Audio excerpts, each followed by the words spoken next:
Joining us now is TalkTV Royal Editor Sarah Hewson. Sarah, lovely to talk to you. I can't wait to see it. I haven't yet seen the final episodes, but my gosh, I'm going to. And I reckon binge is the word. I mean, once you've started, you can't really stop. Have you had a chance to see them? And how do you feel about what you've seen?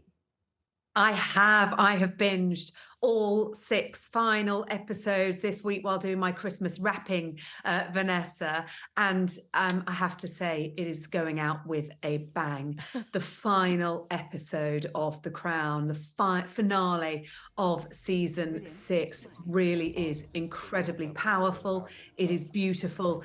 It is heartbreaking. And you'll know now because Netflix have put out trailers for it, and those who have binged it during the day will know that there is a return for the 2 previous queens coming back, Olivia Colman coming back, and Claire Foy, and in this beautiful scene in St George's Chapel in Windsor. And it's meant to be in 2005, but it foretells the Queen's death as she's looking ahead to what remains of her life and thinking about her legacy. And it is incredibly powerful. The music, the visuals, it really is a way to go out. It certainly feels like a finale.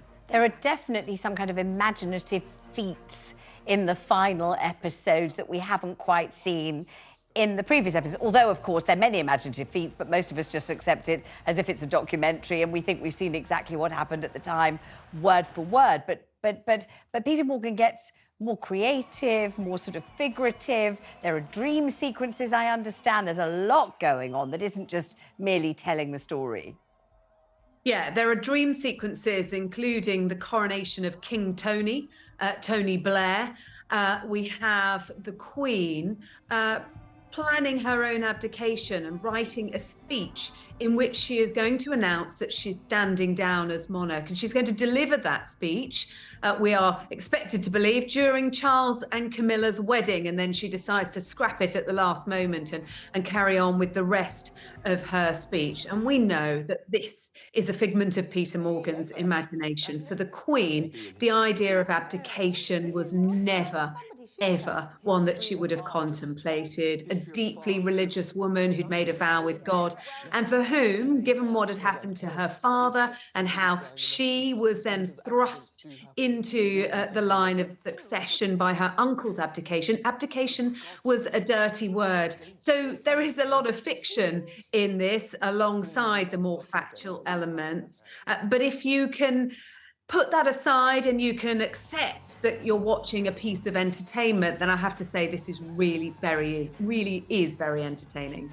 And watching it, Sarah, can you imagine from what you see that Harry will end up writing the book Spare and will decamp to Montecito and not speak to his brother or his father? Is that something that seems to be looming or not at all? You do start to see the cracks between Harry and William, and there's a line where the Queen and the Duke of Edinburgh express their concern about Harry, and the Queen says to William, you need to look after Harry. It's not easy being number 2. In fact, it's harder being number 2 than it is being number 1. Of course, don't we know it now? So yes, I think it does lead us to see what is going to come and what we know has now happened in those family relationships. But Harry is reduced really to a bit part in this, Vanessa. There is the scene where we see him wearing the Nazi uniform to a fancy dress party and the fallout after that. But other than that, he really is just there as the spare. He's making a few wisecracks behind his brother. But I don't think he gets very much airtime in this. I'm going to stop you there, Sarah. That's why I suppose that's partly the justification for having written the book Spare,